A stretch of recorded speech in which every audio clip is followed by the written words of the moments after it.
SUTV student production. The views expressed are not necessarily those of Salisbury University, the University System of Maryland, its regents, administration, officers, employees, or representatives. On the broadcast tonight, with all the wild winter weather, Travis and Carly join us in studio tonight to make sense of all the precipitation. And for those traveling late night around campus, we outline one of SU's great resources to keep you safe. And tonight, Stacey Lamboni takes us to a charity that's more than creative in helping those in need. This is SUTV Weekly News.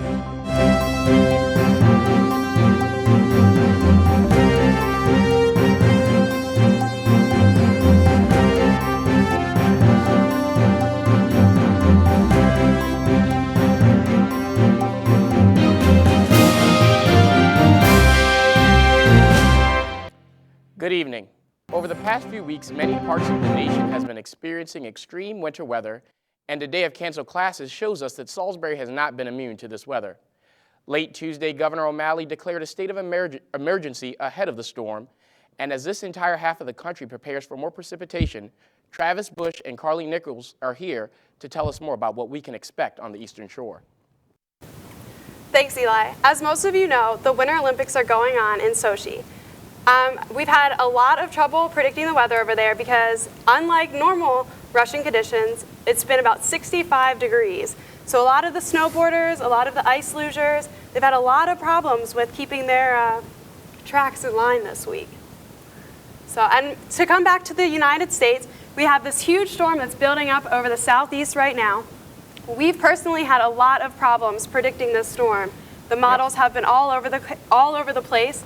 We've had people, hurricane hunters, flying into the storm as it left the Gulf Coast and as it moves up the northeast to try to help the meteorologists be more accurate with their predictions.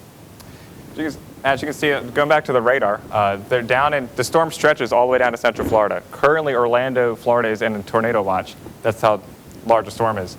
Atlanta, they did prepare a lot better, or quite a bit better than they did 2 weeks ago, as you know, there's no one stranded on the highway. But in Raleigh, North Carolina, they got up like 5 to 6 inches of snow, and their I-85 there's just cars. It looks similar to Atlanta did 2 weeks ago. Last night, as the storm was down in the Gulf, it's a little bit off radar. On the water vapor imagery, the moisture that was being sucked into the storm the air was so moist it actually turned blue on the radar, and that hardly ever happens in the winter. And it reminded many meteorologists of the formation of the superstorm back in 1993. Although I don't think it's going to be that severe. Today our high was in the mid-30s. We reached about 34. The main part of this storm, though, is right off of the North Carolina coast, right around Cape Hatteras. You see this 60-degree water temperature, or air over the water, I should say, and that is going to be a huge part. If we are able to bring that warm air up to Delmarva, if this storm is able to suck it up like that, it's going to make it more of a rain event than snow, which will be good for our case. Now taking us back to the radar to look at our area. You can see right now the storm is starting to enter about the Salisbury area. The snow, it says it's snowing here, but it's still too light to be reaching the ground. Currently the temperatures are hovering right about freezing, obviously with the cloudy skies. The cloudy skies throughout the afternoon today did allow for the temperatures to remain lower, which could possibly cause for a slightly longer duration of snow this evening before it turns back to rain. Now looking at the surface map, right now you can see the low pressure system situated right around the coast of Georgia, South Carolina. That'll be moving up the coast this evening, tomorrow night. And as I said, as it gets right off of our coast sometime tomorrow afternoon, the strength of it will be equivalent to a Category 2 hurricane. We won't feel the effects like that here on the Eastern Shore. However, it's just the ocean is expecting waves of 8 to 12 feet, and there will be an extreme amount of beach erosion. You can see up here the low pressure system now situated over the Dakotas will come through our area Friday night. Could bring us a slight chance of snow showers. However, how intense that storm is has a lot to do with how much snow we get from the storm that we're experiencing right now. You can really see how much the storm has built over the past couple of days. The storm was built over the Gulf of Mexico and is slowly making it up the coastline. And you can really see those clouds develop and expand, which is huge when we're thinking about predicting this storm. And as you see, it's really depending on if the storm goes to the east of us or to the west of us to see if we're going to get that rain or snow. As you see, we have a high pressure sitting over Pennsylvania right now. This is for the Monday forecast, so our early start to the week next week.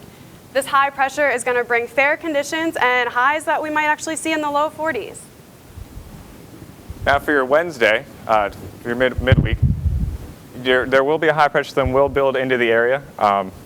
We'll have some technical difficulties. We can't get the slide to pull up, but it will build into the area after a low pressure system passes through Tuesday night. So now for your next 36 hours.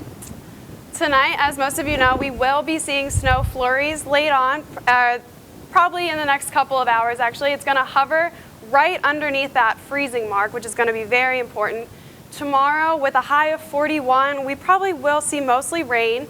And then tomorrow night, as the temperatures drop back off into the upper 20s, it will turn back into snow. Hopefully accumulations of pretty much nothing, but we will see at least a couple flurries. And now for your next 7 days, after the storm system pushes out tomorrow, you can expect sunny skies to return Friday. However, it will be clouding up in the afternoon as that little clipper system moves through the area Friday night. Our weekend, it'll bring temperatures in the mid to upper 30s, sunny skies, which is the first nice weekend we've had in quite a while.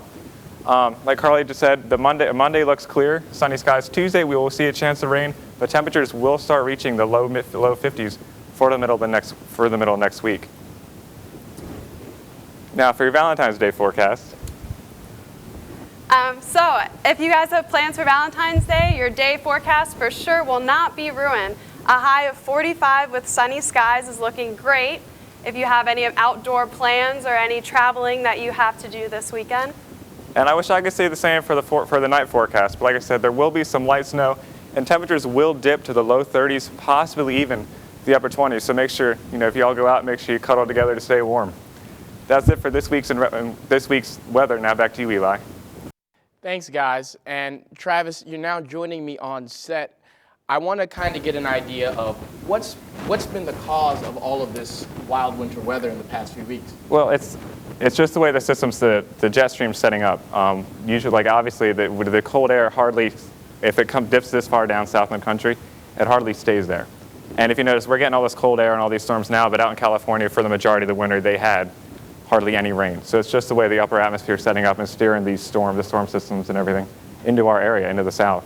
And what's made these storms so difficult to predict? I mean, we saw what happened in Georgia and Atlanta. Why is it so difficult for forecasters to predict this? It's all, as far as the storms, the Clipper storm, which move across the country, they really aren't fueled by water that's, lighter, like a lighter snow.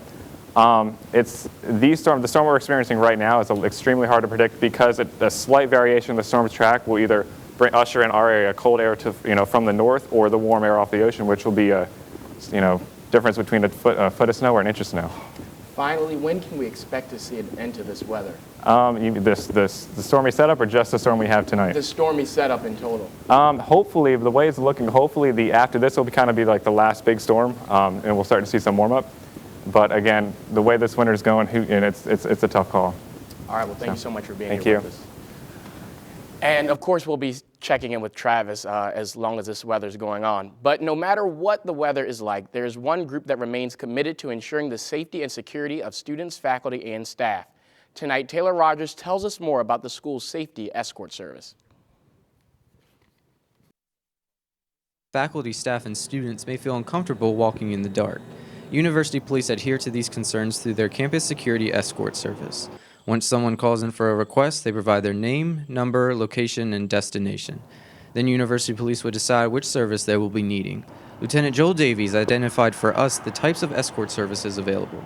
You can ask for 3 kinds of escorts. You can have a walking escort, which is normally like from the library out to the parking lot. Okay. If you're going across campus to the east side of campus where we're located now, we would give you a driving escort. Okay. The 3rd kind of escort is we take you to the shuttle. If you were going to University Park, there's already a shuttle going back and forth, so we take you over to the shuttle, you get on the shuttle, and then you have a safe trip over to where you live. Though for one transfer student, unfamiliar with Salisbury and the shuttle services provided, this escort service system became very confusing. According to the person in charge, I don't know his name, but he was on the phone. He said the reason I cannot have an escort, like the primary reason he gave me, it was like, because I'm leaving to University Park, and we have a school shuttle that is going to University Park. So it's like, I cannot accept your request. Davies assessed the situation that the student was denied an escort due to the shuttle's availability at the current time. For SUTV News, this is Taylor Rogers reporting. Thanks, Taylor. For more information on that service, you can visit the Salisbury University Police Department webpage. And on Monday, Treasury Department officials announced that another part of the Affordable Care Act would be delayed. The change will affect medium-sized businesses, which are those with between 50 and 99 employees. Those companies will not have to provide health insurance for its full-time employees until 2016. That particular mandate was set to be enforced in 2015. We will be right back after this brief break.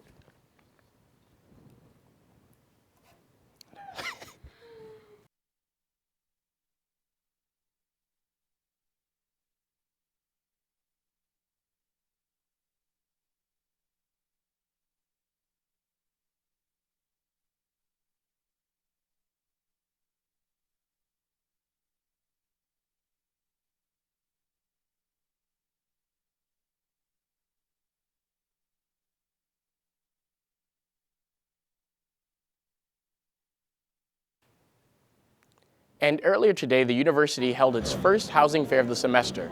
The event, which was held in the Wacomico room in GUC, gives students the opportunity to meet and talk to potential off-campus realtors. If you missed today's fair, the next one will be held on Tuesday, March the 11th, from 11 to 3. Students can also visit the Commuter Connections office or webpage for more information regarding off-campus housing. And now Jamie Potter gives us a look at what's in this week's edition of the school's newspaper, the SU Flyer. This is Jamie Potter with this semester's first edition of This Week in the Flyer. Shannon Wiley kicks off the front page of this week's edition with her article titled, "Maryland Considers Legalization of Recreational Marijuana."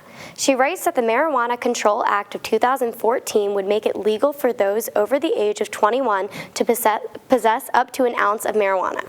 She states the act would allow safety compliance facilities to test marijuana for potency and contaminants. It would save money in the law enforcement and add more tax revenues for the state. Wiley writes that driving under the influence of the drug would still be illegal. Sharing the front page with Wiley is Olivia Clark's article titled "Plus or Minus Grade System Possibility." Though 85% of the faculty is in favor of the implementation, Clark quotes Michael O'Laughlin, a political science professor and member of the University Faculty Senate, saying it would make students too focused on points rather than intellectual endeavors. Clark writes how an official decision has not been made and that the Salisbury University Faculty Academic Policies Committee will revisit the topic after more meetings and research.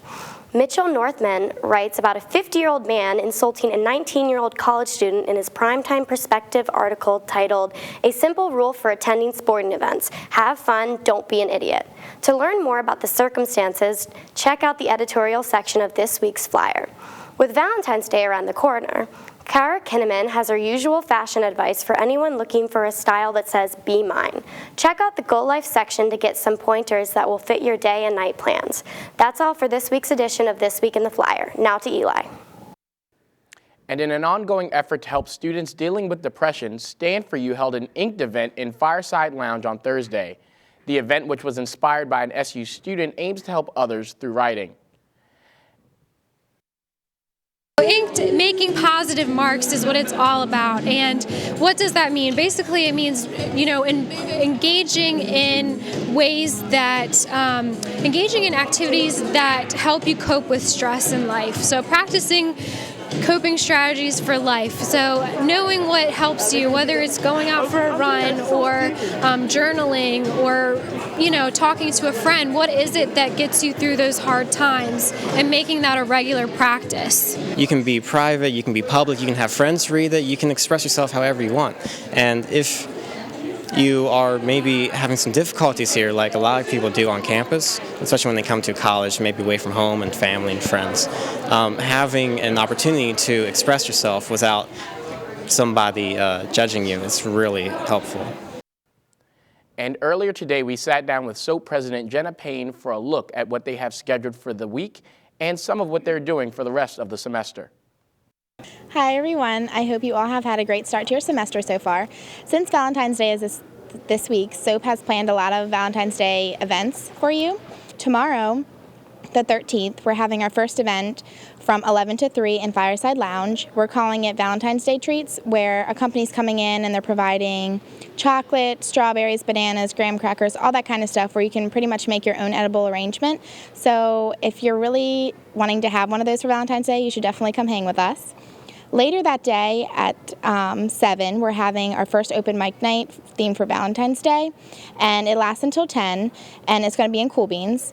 And then if you show off your talent there, and if you still have free time that night, we're having a comedian/magician come to Holloway Hall at 9, and he'll be doing some magic. I'm sure he'll theme a lot of it around Valentine's Day, so we're really excited for that. And then to finish off the week, we're doing auditions for SU Idols, which is kind of like American Idol. I'm sure you all are familiar with that. We're doing that on Sunday in the Y Comic Room from 3 to 6. And then to finish off the week, we are playing Gravity in Devil Bis 123 at 9 p.m. on Sunday as well. And to start off next week, we only have a few events next week. We're playing The Butler in Devil Bis 123 at 9 p.m. on both next Wednesday and Sunday. So we hope you come out to those events with us. And to give a little insight about the rest of the semester, we're having a New York City bus trip, we're parasailing, we're going to Busch Gardens. So if you're interested in any of that, please come to our meetings that we have. We're having one this coming Wednesday, and we're having one this Sunday. So we really hope to see you there. Thanks. And now Miranda Haney brings us a story about how you can enjoy the artwork of a fellow student right here on campus.